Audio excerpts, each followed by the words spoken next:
Now classified at critical risk for COVID-19, the country's total infections breach 3 million.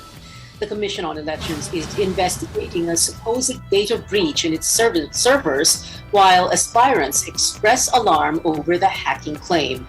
A top seed from streaming platform Netflix and an award-winning show from Apple TV Plus will run for more seasons.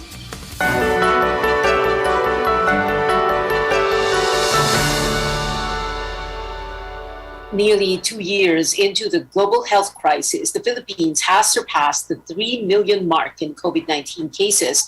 The total now is more than 3,026,000, with a little over 28,000 new infections reported today. Active cases hit above 181,000, excluding data from 12 laboratories. The positivity rate is at 44.5%. This is the second highest logged since the pandemic began. Based on the World Health Organization standards, a positivity rate below 5% indicates that virus transmission on the ground is under control. Meanwhile, the disease has also killed 219 more people, while over 4,400 others survived.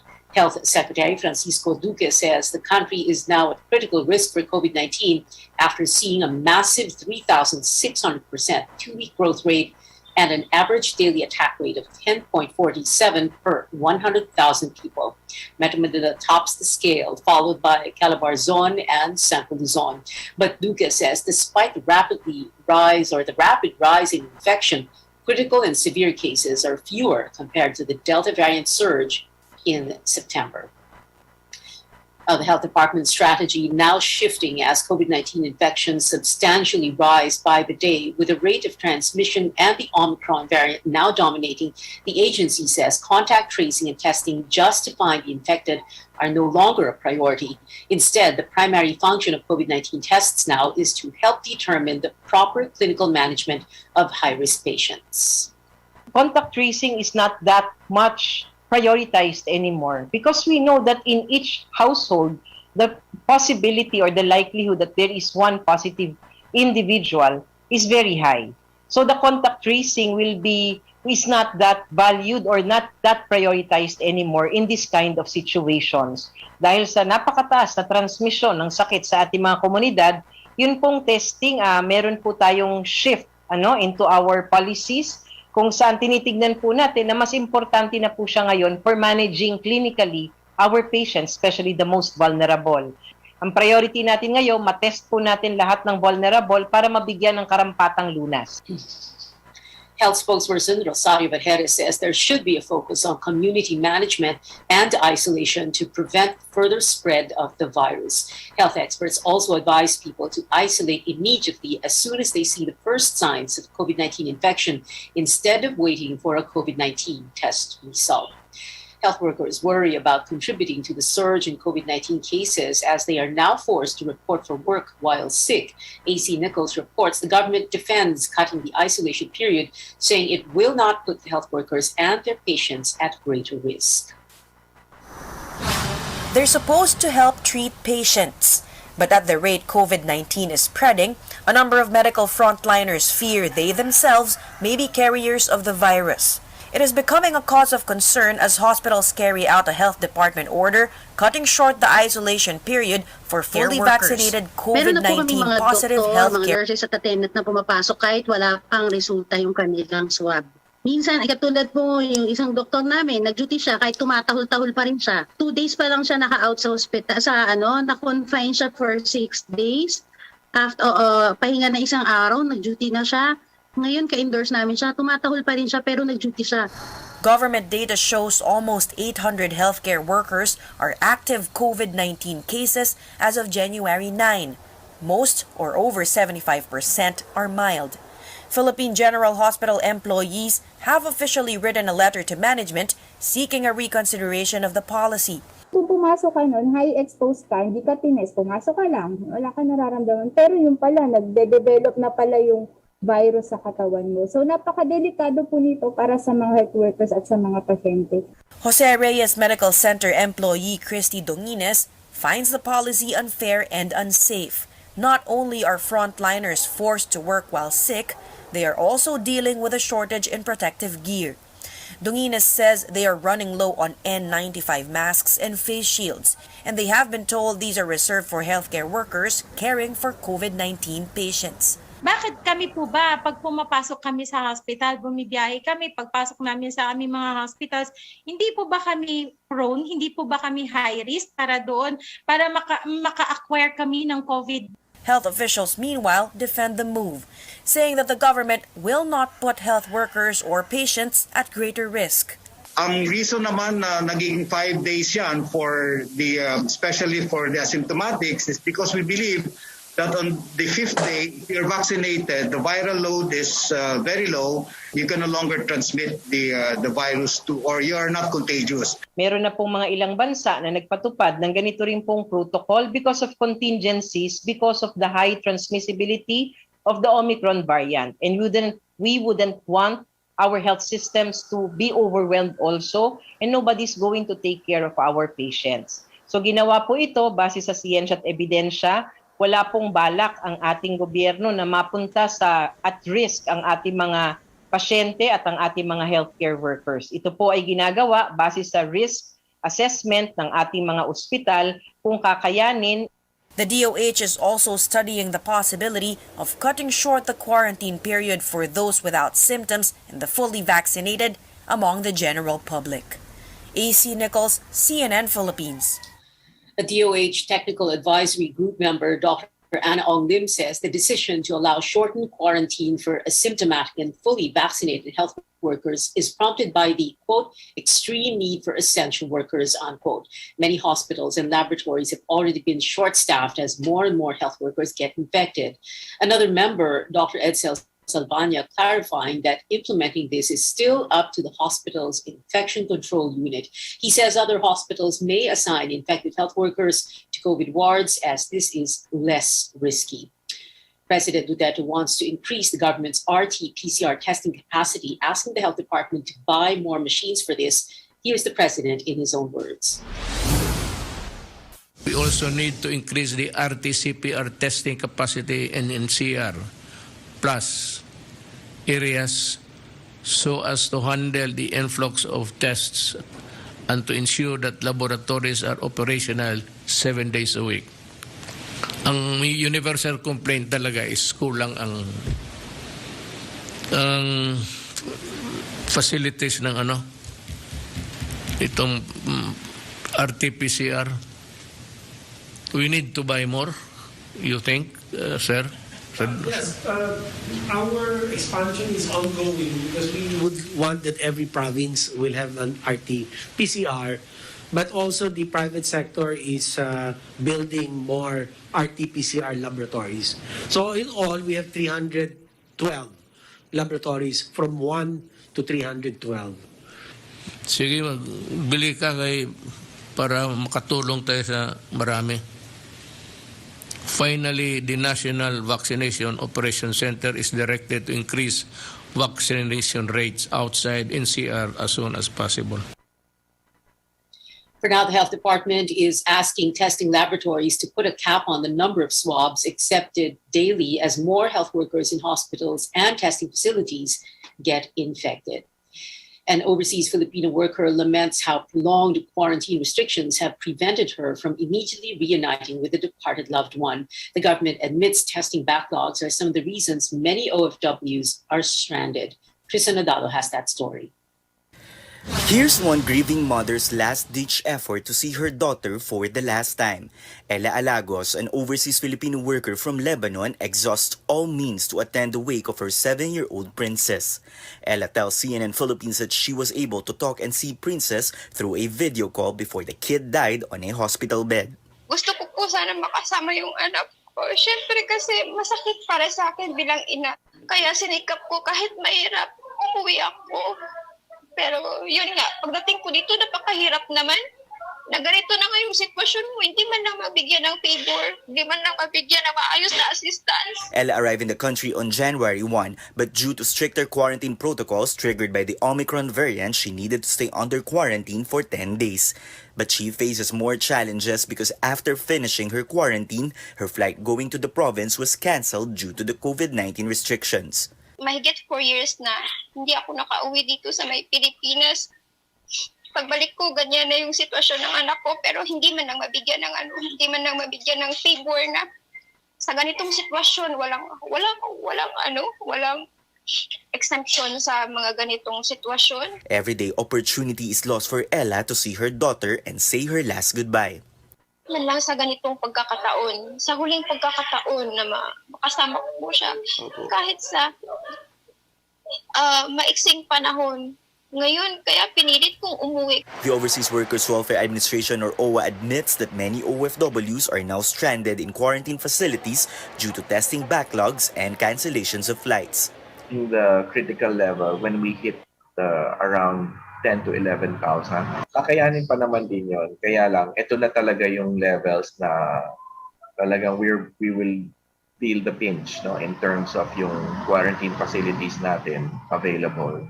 This is also not the first time the agency receives appeal for shortened quarantine from returning OFWs with emergencies and personal concerns. We, of course, commiserate and empathize, no, with OFWs who have lost a loved one or have a loved one in hospital. However, we have to also understand the overall situation.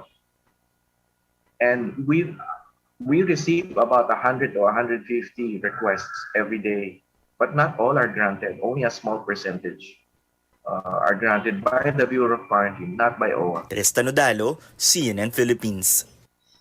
The government limits the purchase of over-the-counter medicine for fever and flu because of high demand and to prevent hoarding amid the surge in COVID-19 cases.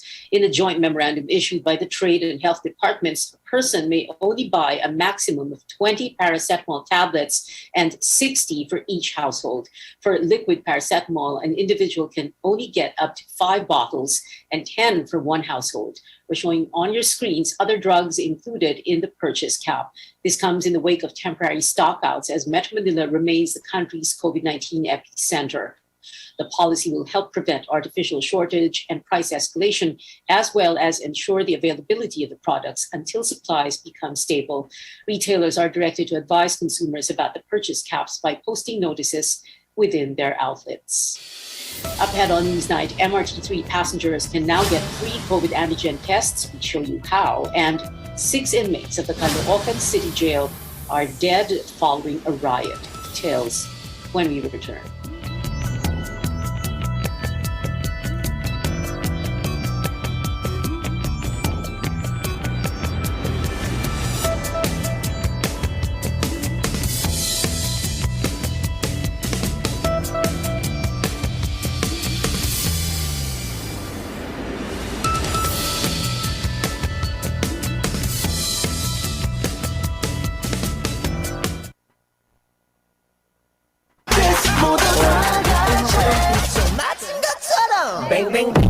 Linsky General Merchandise, San Pedro District, Pagadian City, at bang sa balay sa mga pawaran kaniadto na maligya sa mga makina o piyesa sa mga nagkalain-laing sakyanan, sama sa 10-wheeler, forward, elf, bungo ug daghan pang uban. Tag-iya ug tagdumala mao si Madam Arlene Solihon Fernandez ug si handsome boy Jesse Fernandez, ang pinakailado nga surplus center sa Pagadian City, Zamboanga del Sur. Linsky General Merchandise. Bang bang.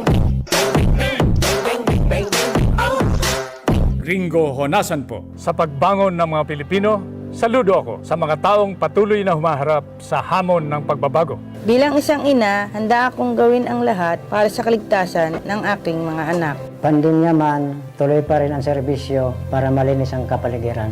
Serbisyong publiko para sa kaligtasan ng lahat. Sa panahon ng krisis, ikaw, ako, magtulungan tayo. Ringo Honasan po. Saludo ako sa Pilipino. Libre kong San Miguel Beer, basta akin ng Tansan. Tansan? Sa San Miguel Oktoberfest Instant GCash Panalo Promo, uulan ng up to 100 million pesos in GCash prizes. Buy any San Miguel Beer, hanapin ang code sa crown. Kung meron, panalo ka! I-scan ang QR code sa mga posters at Facebook. I-type ang code and win! Sali na! Available in areas where allowed. See posters for full details. Promo runs from September 1 to December 31, 2021. Per DOH FDA CFR Permit number 0424 series of 2021. Drink responsibly. Tandaan, laging i-check ang ilalim ng tansan kung may winning code. Drink responsibly. Welcome back to Newsnight, where we go above and beyond the headlines. As coronavirus infections spread relentlessly, one of Metro Manila's biggest rail lines begins testing passengers. Our Rex Media has the details. If you're taking the MRT regularly, you can volunteer to undergo a free antigen test before buying your ticket. You can also be chosen randomly by MRT personnel, but they will ask for your consent if you're willing to get tested. If not, they won't force you and you can still take the train. But if you say yes, you will be asked to sign consent and contact tracing forms before your swab samples are taken. Medical personnel from the South Superhighway Medical Center will conduct the test. If you test negative, you get a free train ride. If you're positive, you won't be allowed to board the train. Instead, you will be sent home so you can isolate. You will also be asked to coordinate with your local government for proper monitoring and confirmatory RT-PCR tests. The free antigen tests are only available during rush hours, 7 to 9 in the morning and 5 p.m. to 7 in the evening. The tests are conducted at the MRT stations of North Avenue, Cubao, Shaw Boulevard, and Taft Avenue. They will be offered until the end of January, except on weekends. The MRT is reminding the public, while this will give people a chance to be tested for free, always observe minimum health standards at the station, since many MRT personnel and passengers have recently tested positive for the virus. Rex Remitio, CNN Philippines. Interior Secretary Eduardo Ano orders a high-level investigation into yesterday's Caloocan City jail riot that left 6 people dead and 33 others injured. Caloocan City Police say a heated argument between members of the Commando and Sputnik gangs triggered the scuffle. They say the investigation will cover security camera video testimonies of jail officers and other witnesses. Twinkle Dargani, an executive of the controversial government supplier Pharmally, has been released from Senate detention for humanitarian reasons. Senate President Tito Soto and Blue Ribbon Committee Chairman Richard Gordon approved Dargani's release Monday night after her mother expressed concern for Dargani's mental health. Majority and minority leaders of the upper chamber concurred with the decision. Soto says Dargani's mother has promised to present her to the Blue Ribbon Committee when needed. Senate President adds Dargani tested positive for COVID-19 but has very mild symptoms. Dargani and her brother Mohit were arrested last November after being cited in contempt for refusing to submit subpoenaed financial documents.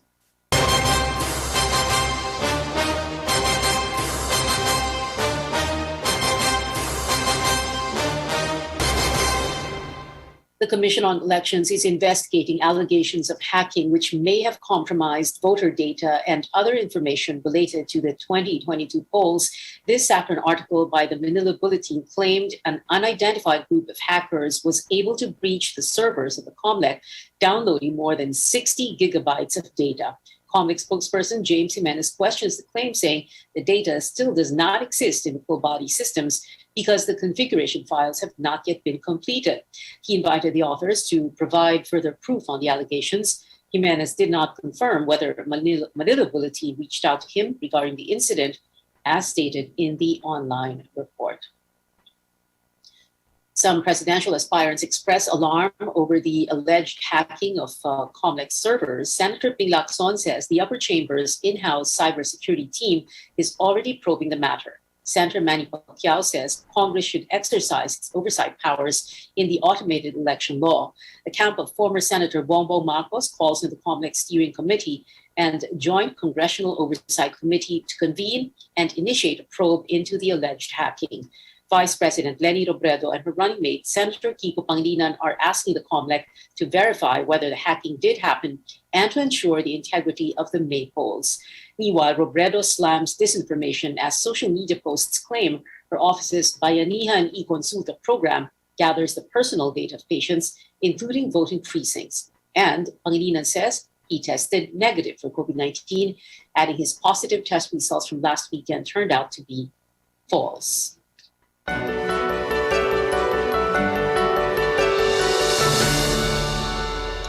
The Food and Drug Administration has granted a compassionate special permit for the COVID-19 treatment drug Paxlovid.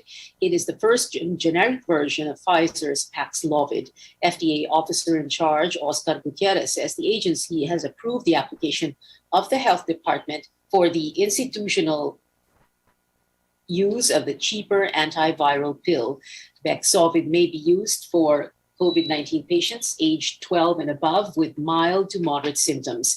It can reduce risks of hospitalization and deaths by 88 to 89% within 3 to 5 days from the onset of symptoms. Gutierrez says the treatment pill will be distributed through the DOH and government hospitals. Paxlovid was first authorized for use in the United States. Pfizer is expected to apply for emergency use authorization of its antiviral drug in the Philippines by the last week of January.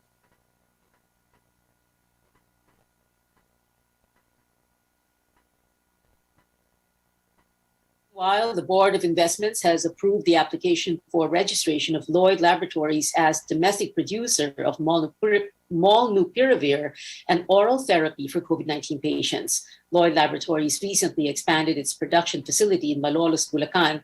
The project is expected to start this month with an estimated cost of 24 million pesos and annual production of 1,400,000 milligram capsules of molnupiravir. Lloyd Laboratories also applied for a certificate of product registration with the FDA to make the drug more widely available. The suggested retail price of the locally made molnupiravir is 65 pesos per pill, much lower than its imported counterpart, which sells around 100 to 150 pesos per pill. A Pfizer vaccine targeting the highly infectious Omicron variant will be ready by March. Pfizer CEO Albert Bourla says they are developing a shot that aims to give better protection against Omicron, as well as severe disease and hospitalization. Bourla is still unsure if the new vaccine will be needed, but says manufacturing has begun just in case. Other companies also developing Omicron-specific vaccines. The new variant also sweeping the United States. Millions of workers like teachers and hospital staff are stuck at home, isolating or quarantining because of Omicron. CNN's Nick Watts tells us this is fueling major disruptions to everyday life and the economy. In Los Angeles, more than 60,000 school staff and students have tested positive in the run-up to reopening. In New York, trash lies uncollected, 3 subway lines are closed, so many city staff are out sick. Across Colorado, so many EMTs are out, they're now turning away some non-urgent callers. Upwards of 5 million Americans will be stuck at home over the coming days, says one economist, all down to the Omicron tsunami. Nearly a quarter of American hospitals are now reporting a critical staff shortage, with nearly 140,000 patients in those hospitals fighting COVID-19. Much of our hospital workforce is getting knocked out at home with symptomatic COVID. Some overwhelmed testing labs now forced to prioritize results just for the symptomatic. Diagnostic testing is in shambles. And so when you add up all of that together, we've got a very serious situation facing our nation this month. This country is now averaging a stunning 700,000 plus new COVID-19 infections every day, an all-time high and still rising. Thousands of schools didn't open last week after winter break due to COVID. It was a staff shortage that led to the closure. Others closed to slow the spread. Elsewhere, strikes because teachers want more safety measures. I agree that the best learning happens in schools, but I don't feel safe at work right now. One North Carolina district now telling some high schoolers to ride city buses because they're out of drivers for the yellow ones.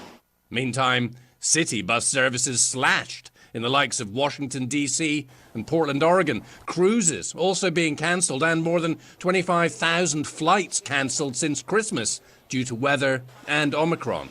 How long might all this last? Well, Alaska Airlines has cut 10% of its flights through the end of January. It'll soon become easier to test for COVID-19 in the U.S. Beginning Saturday, private health insurers will be required to cover at-home tests, even without a doctor's order or prescription. Up next on Newsnight, it looks like fans of Emily in Paris can look forward to more of the show's romance and adventure with new seasons confirmed. Details after the break.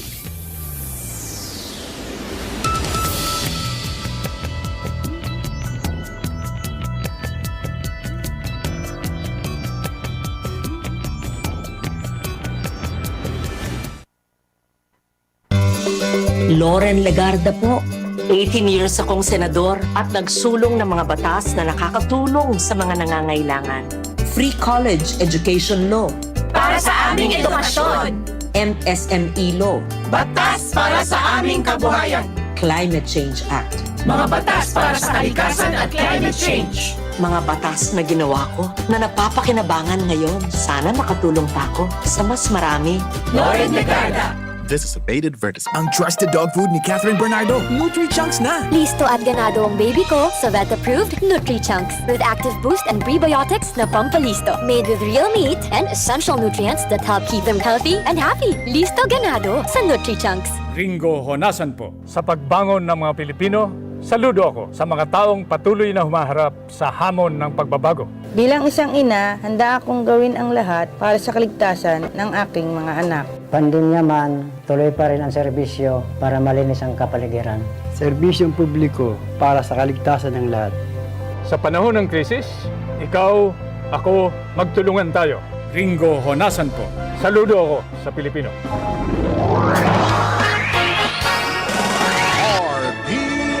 DXKP Pagadian, ang inyong Radyo Ronda RPN. RPN, Radio Philippines Network.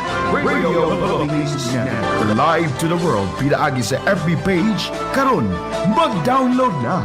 Pinaagi sa Google Play o Apple Store, YouTube o Twitter.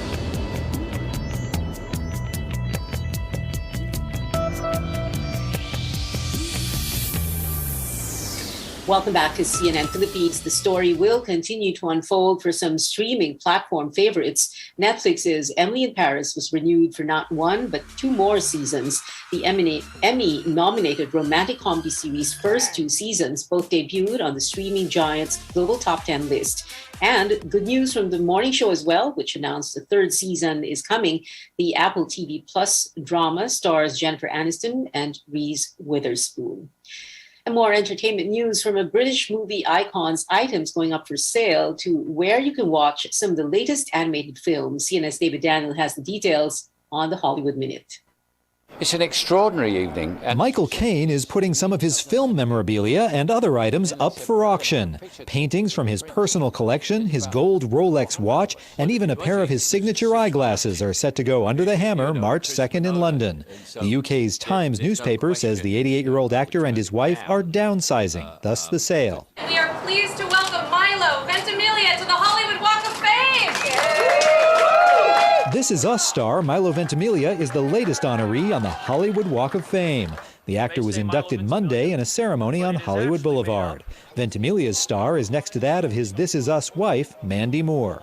I'll give you 3 weeks to get this show up and running. It appears families with young children are staying away from theaters amid the Omicron variant surge. At least that's what studios seem to think.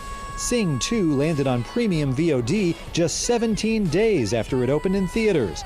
And Pixar's Turning Red won't get a U.S. theatrical release at all, debuting instead March 11th on Disney+. Staying home in Hollywood, I'm David Daniel.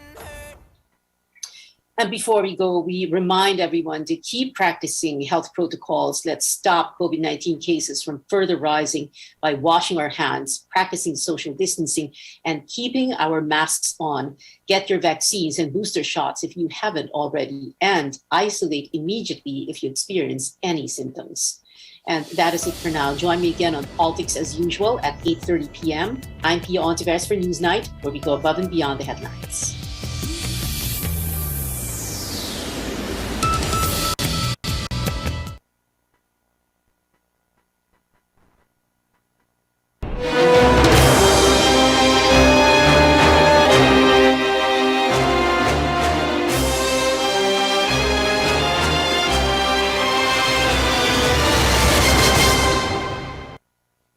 let's go straight to the sources of the story. We have presidential aspirant and Manila Mayor Isko Moreno and his vice presidential running mate, Dr. Willie Ong. Yorme. Dr. Willie, magandang umaga po sa inyong dalawa and welcome to the source.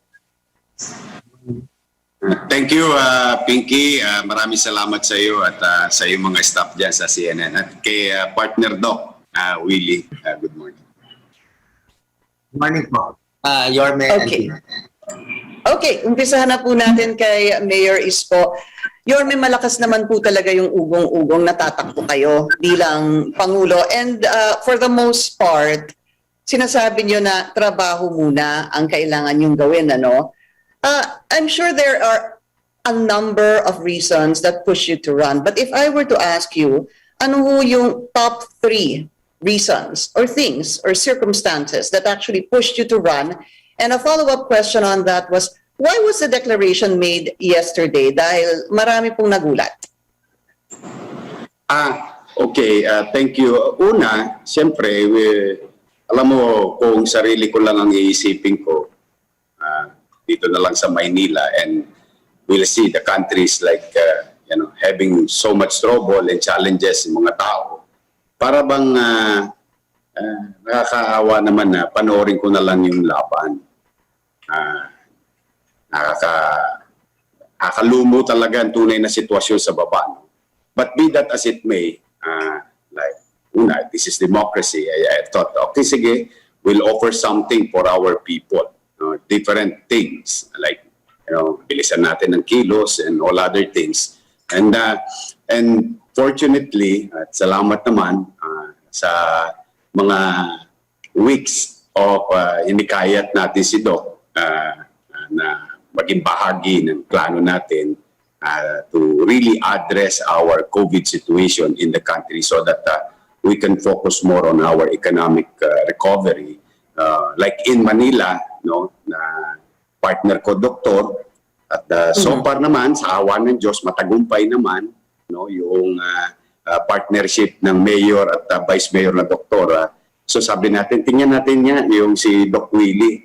Kasi nakikita ko si Doc Willie na mukhang may puso to sa tao on his own. On its own, kumikilos siya at hindi rin siya nagpapapigil. Kaya yun ang naisip namin. Sige, at salamat naman, umuo si Doc Willie. Alam ko marami rin nag-convince sa kanya na tumakbong senador. Isa na nga rin ako doon. But we opted, diinan na natin to. Ipakita natin sa tao yung layunin natin, bakit tayo sasali sa halalan. Yung layunin na ang partner natin can continue to address the current situation with regard to health issue, so that most of our time will be dedicated in addressing future jobs for our people, certainty with our policies, and so on and so forth. So these are the things that the reason bakit kami nakipag-apply, kasama kaming aplikante sa mamamayan para sa pagpanguluhan at Vice Presidente. Yorme, although meron pong sumusuporta, of course, sa inyo, meron din ho kasing nagsasabi na kaka-mayor lang, Pangulo na kaagad. Hindi man lang nag-senador, hindi man lang nag-vice president, diretso sa pagkapangulo. What do you say to those people who are saying na tila nagmamadali naman ata kayo? Well, that's a good point. I respect that opinion. But let me refresh your memories that I've been serving the city and the government for 23 years of my life. I'm 46 years old. Half of my life was dedicated to public service. Second, remember, marami rin namang mga taong nahalal, nahalal na mga, by yung siguro nature or tawag yan, destiny. In the likes of Sumalangit Nawa, si Tita Cory, Si Tita Cory, nahalal ng tao, naupo ng tao, kahit na siya ay plain housewife, wala rin siyang experience, because yung trust ng tao. Kasi yun naman ang importante muna, yung tiwala sa iyo yung tao. At marami rin nahalal ng mga senador. Pinky, marami rin nahalal ng senador. wala ring public office, or they are in a different agency for a short period of time, then they got elected. So, to cut the long story short, as far as I am concerned, I've been serving the public half of my life. No, I think that thing speaks for itself. Second, modesty aside, pinagsikapan naman namin na yung kalugmukan ng Maynila sa mahabang panahon, naitaguyod naman natin, naibalik ulit natin yung tanyag ng pagiging kapitolyo ng bansa. In fact, we became competitive in the world, like in the Bloomberg philanthropy.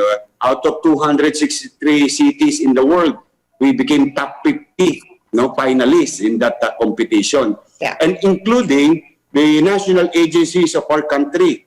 Nung last year, despite the pandemic, binigyan naman tayo ng pagkilala. And in mga sertifikasyon ng pagpapatakbo ng gobyerno ng maayos, ng iba pang ahensya ng gobyerno. So in a short period of time, despite the pandemic, nagtuloy-tuloy ang buhay at pamamahala sa lungsod ng Maynila. And these are the things that we need, going against this pandemic na talagang mananatili pa sa atin hanggang 2022. All right. So, let me shift to Dr. Williong. Dr. Ong, again, magandang umaga po sa inyo. Napansin ko po kahapon, tila wala kayong prepared speech. Ano po? May kinuha lang kayo sa parang polo nyo na maliit na papel. Some of the stuff that I remember na sinabi nyo po, wala talaga po ito sa inyong plano. And a lot will agree that this came from left field. Nagulat talaga yung mga tao na ikaw ang vice presidential bet ni Mayor Isko, no? Pero dalawa po yung sinabi nyo that struck sa akin. Sabi nyo po, maraming coincidence, at yung pangalawa, sabi nyo, may kutob kayo kay Yorme. Ano ho ba talaga yung kutob nyo kay Mayor Isko? At nagdesisyon kayong sumabak at tumakbo bilang vice president? Yes, talagang pinagdasal ko maigi, tinitingnan ko siya maigi. Kasi marami na ako namimit na mga politiko doon sa mga experience ko sa 2019. Gusto ko makita kung talagang magbibigay niya, magagawa ba niya to, at pinagdasal ko maigi. Tapos nung nakita ko, right now I'm very confident he can do it. When I see him, I feel confident. Nakikita ko maganda yung partnership namin. Sinibigay niya sa akin na alagaan itong health sector, kung anong magandang na ibibigay sa kababayan natin, kung ano yung mga susunod na second generation vaccine, kasi pipili tayo niya. Ano isasaksak sa ating katawan, pati sa mga anak natin. Papaaralin na ba natin sa school o hindi pa? Anong gamot ang ibibigay? Napakahalaga nito. Kung ano meron sa mayayamang bansa, sa Amerika, sa Europa, kawawa naman yung kababayan natin kung hindi natin ibibigay ito. Nakita ko nagagawa niya sa Maynila. And he's really very serious in studying lahat itong mga health problems. Pero kung matutulungan ko siya, sabi ko nga, okay naman ako kung sa Senado, pag-iisipan ko. Pero kung saan niya ako gusto ilagay, susunod lang ako. Okay, pag-usapan po natin yung popularity. Sabi ni Mayor Isko, I'm neither the son or the daughter of a president. Ang dagdag niyo pa, walang mga avenues named after your family, kahit waiting shed. Sabi niyo nga, wala. Iisa lang yung pangalan na Domagoso. While you may seem popular, Yorme, sa Metro Manila, maybe sa Calabarzon, paano ho ninyo siguro i-introduce yung sarili ninyo sa mga taong posibleng hindi talaga kayo kilala sa mga liblib na lugar? Ang City of Manila ho ba ang magiging showcase ninyo para mapakilala kayo sa mga taong hindi kayo kilala? Well, what happened to Manila is just one thing, no? Siyempre gusto ko rin ma-meet, makilala ako ng mga tao doon sa bundok ng Tralala, sa talagang sulok ng bansa. And we have that kind of commitment that we will go to them and try to be reasonable and express our intention, state our intention to the far-flung areas of our country. And I hope I will be given a chance. But then again, Pinky, Hindi naman to Mr. and Mrs. Congeniality competition. Hindi naman to Mr. and Mrs. Universe. This is about the lives of our people. And history or things that you have done in the past, or even records of what you have done, is an asset also that can be shared to every Filipino. Yun naman ang akin, ipagtatapat ko naman kung ano yung nagawa sa Maynila at ano yung mga pangarap natin at yung karakter natin. Because tingin ko nowadays, yung values ng isang kandidato at saka yung kanyang mga karanasan, isa sa mga pwedeng maibenta sa ating mga mamamayan bilang aplikante.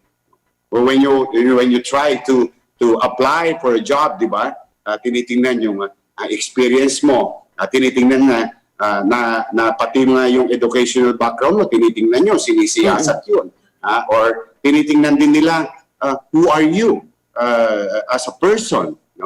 So meron kang experience, medyo sana pumasa ako sa academic background na requirements nila.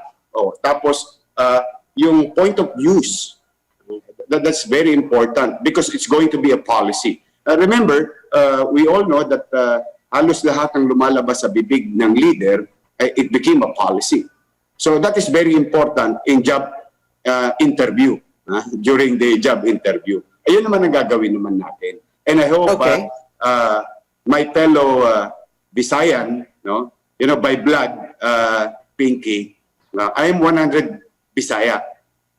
Hindi mo lang makikita sa akin, at hindi ko naman yan ikinubli, but my father is from Panay Island, Antique. My mother is from Samar. Sila ay mga biktima ng neglect ng nakaraan. Katulad din ng mga ibang kababayan natin sa probinsya. Kasi kung naging mabuti ang pamahalaan sa kanila nung araw, ay hindi sila pupunta sa Maynila para mag-squatter at magbaka sakali. So I am the product of that. And it's very clear of the connection. So if we can make it better there, in the provinces, in the far-flung area, sa mga bundok ng Tralala, wala nang pupunta sa Maynila at para magbaka sakali at mag-squatter dito na mas mahirap ang buhay. So if we can send that kind of message and hope, or at least put into action, hindi lang yung lip service, then I think there will be an equal opportunity anywhere in the country in the coming future. And speaking of popularity, I also want to ask Dr. Willie Ong, he's very popular on Facebook. You have 16 million followers. Sa YouTube, ata 6.5 million ang iyong followers. However, tumakbo kayo in 2019, and obviously, while you made it to number 18, obviously hindi po kayo nanalo. How do you plan, siguro sir, Dr. Ong, to translate this popularity on social media? How do you plan to translate that into votes in 2022? Siyempre, I'll just be myself. Gagawin natin yung kaya natin, and I'll be joining Mayor Isko sa mga pupuntahan niya, sa mga interviews niya. And I learned a lot in 2019. I learned a lot about politics, the good points, the bad points, and maraming lessons doon are very important. And I'll be taking those for 2022. Kailan ho kayo mag-officially resign sa Lakas CMD, sir? I think they have talked already with Lakas CMD. Actually, I wanted to stay in Lakas CMD, but I'm not sure what is the process there. So if I have to resign, I will join Mayor Isko's party. All right, we need to take a very short break. The source will be right back.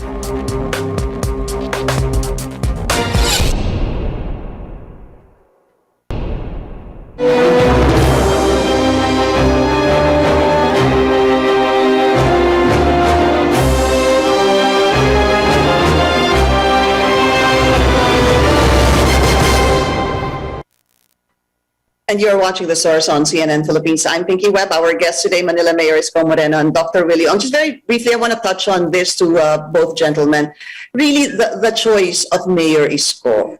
was Senator Grace po. Sabi na po ni Mr. Lito Banayo, you tried and tried, but in the end, she said no. I wanted to ask you both, do you think this is divine intervention or maybe even destiny that because humindi po si Senator Grace po, ay kayo po, Mayor, naghanap po kayo ng ibang partner?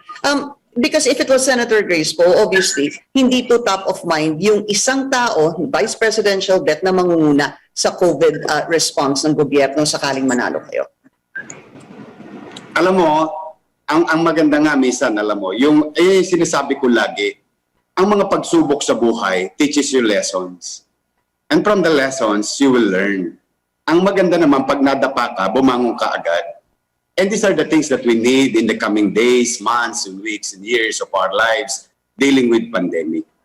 Tama yung sinabi mo. Alam mo, sinabi ko rin yung kaila Doc Willie noon. Sabi ko, siguro talagang sinasadya ng tadhana, no? Na from with all the challenges, no, dealings with some leaders of our country, then here we are. Pinaglinaw ang isip natin. No, why not? Then we analyze it. What are the challenges of coming days? And science will agree with us. The pandemic or COVID-19 will stay. So, tingnan natin. We offer something. And I agree with you. I do believe in God.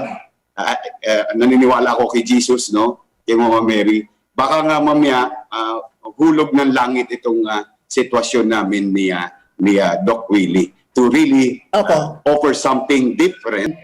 The thing speaks for itself. No? Doktor, Vice President, tapos Presidente, may karanasan, no? May managerial skills, no? At battle, modesty aside, I think Dr. Willie and I are battle-tested in the COVID situation in our country. In his own world, in our world, here in Manila. Kaya I would think that way, that maybe God intervened. Hopefully, I'm not using God in this conversation, but sa'yo na rin naman ang galing, maybe nga, may awahan Diyos. Si Dr. Ong, I'm going to change the question naman. Meron po kasing si political analyst, si Dean Tony Lavinia. Ang sabi po niya, stroke of genius daw itong partnership na to. I believe he was the one that said that because bago, out of the box, kumbaga nga. Kayo ho ba confident? That's what I want to know. Are you confident with such a team up that this will actually change people's perspective na nakasanayan na ang binoboto ho talaga mga politiko na presidente at vice president. This is obviously, again, to use the term out of the box, are you confident that this will allow people to gravitate towards Isko Moreno and Dr. Willie Ong tandem? For me, Pinky? Yes, ang focus ko lang, Pinky, talaga, if Mayor Isko wins for the next 6 years, ano magagawa natin? Specifically sa health sector. So iniisip ko na kung anong gagawin, ano yung COVID response natin for health workers, hospitals, medicines, vaccines, especially yung trust ng people, yung pronouncement.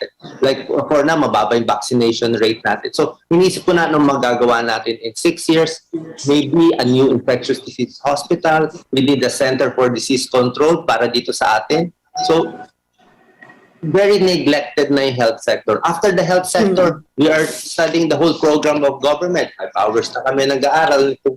Bilis kilo. So, we're really studying and ready for anything. Doc Willie, I will follow up na dahil napaka-importante yung mga sinasabi niyo. For example, Philippine Genome Center, hindi ho ba, nasa Luzon, kailangan natin sa Visayas and Mindanao. They were asking for 100 million peso budget, 50 million Visayas, 50 million in Mindanao. RATM, pinag-usapan na rin po. You mentioned that, mga hospital, nurses, etc. But very important, yung sinabi niyong vaccine. Sabi niyo, ituturo ko sa inyo yung pinakamabisang bakuna. Ano ho ba para sa inyo ang pinakamabisang bakuna ngayon? Ang pinakamabisang bakuna, yung darating na bakuna, yung second generation vaccines, yung may panlaban sa Delta variant. Diba? Yung ngayon, pag-iisipan natin, booster, no booster. I'm just saying, we will get the best science.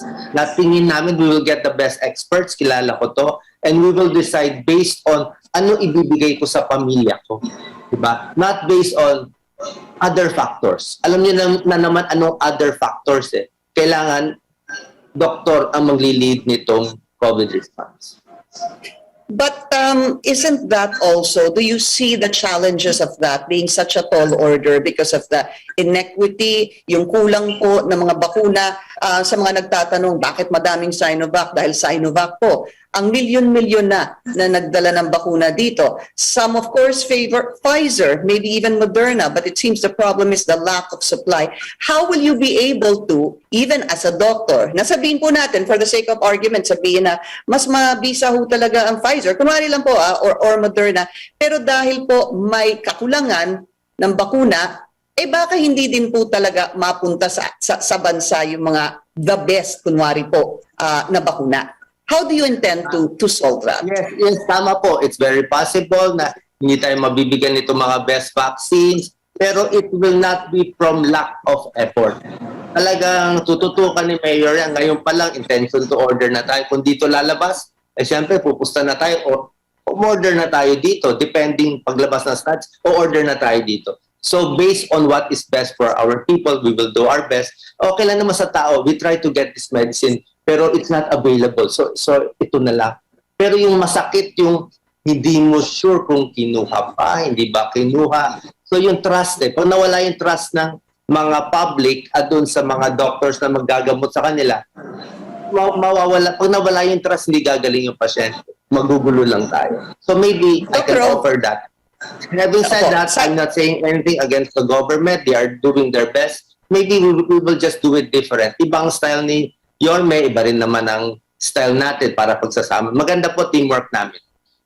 Yeah, just to follow up, when sinabi niyo po during your speech yesterday na nakita niyo po yung mga healthcare workers natin umiiyak, plain and simple, sakali pong manalo si Mayor, manalo po kayo, alam naman po natin yung problema ngayon, yung current problem. Mababa po ang sahod, hindi po nila nakukuha yung kanilang mga benefits.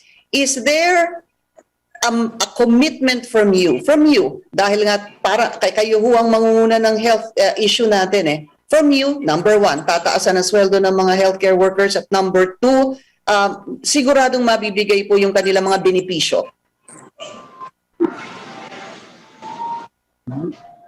Sigurado bibigay ni Yorme yan at hindi lang yan. Siyempre gusto natin libreng dialysis, di ba, sa mga hospital as much as we can. We're not promising anything 6 months, 12 months. Kung ano yung kaya, ano makukuha natin na pera, talaga ibibigay natin yan. Especially the medicines sa mga primary care, sa mga health centers. Siyempre dapat puno ng gamot. Hindi naman pwede patingi-tingi sa mga kababayan natin. So focus namin ni Yorme, which is very similar, yung aabot on the ground. We don't want PowerPoint presentation, magre-relax lang dito, tapos na gusto natin maramdaman ng tao na sila mismo matutuwa at magpapasalamat sa atin, sasabihin, ay tama pala siya ang pinili ko. We need to take a very short break. The source will be right back.